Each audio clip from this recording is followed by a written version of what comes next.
Aujourd'hui, le 10 mai en France, qu'est-ce qu'on commémore? On ne commémore pas les résistances de nos ancêtres. On commémore la bonté des abolitionnistes blancs. C'est ça qu'on commémore le 10 mai. La vraie date de commémoration, c'est le 22 août. C'est la date où les résistants africains ont pris leur liberté à Saint-Domingue, après la cérémonie du Bois Caïmoun, qui a duré du 14 au 22 août 1791.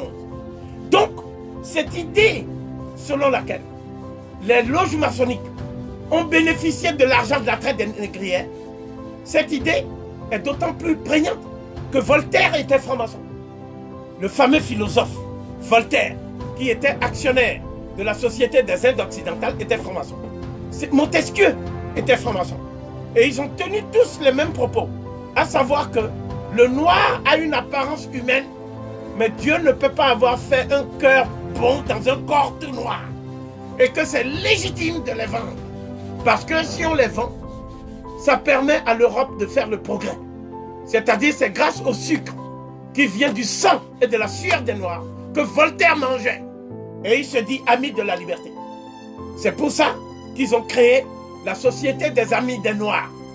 La Société des Amis des Noirs était une société qui gagnait de l'argent sous prétexte d'éduquer les Noirs, de leur permettre d'avoir du progrès. Mais en fait, cette société vivait sur le dos de l'esclavage des Noirs et du travail forcé. Donc, c'est pour ça qu'il y avait aussi le club Massiac en France, qui était le club des colons, n'est-ce pas? Et ce club était gangréné par les francs-maçons, infiltrés par les francs-maçons. Mais l'Église catholique, c'est elle qui va créer la structure maçonnique la plus cruelle et la plus raffinée qui soit. Ça s'appelle la loge P2.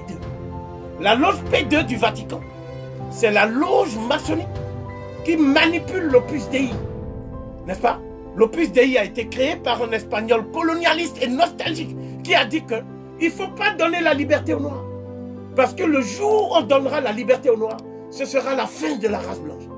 Et c'est un tel homme qui est à l'origine de ce que j'appelle l'Opus Dei, l'œuvre de Dieu, qui est une société secrète, qui a infiltré l'Afrique aujourd'hui, et dont certains membres sont les cardinaux africains les plus importants de la curie romaine, comme le cardinal Arinze, et comme Monseigneur Monsengo, ou d'autres qui sont aujourd'hui ceux qui préparent ce que j'appellerais la recolonisation spirituelle de l'Afrique noire.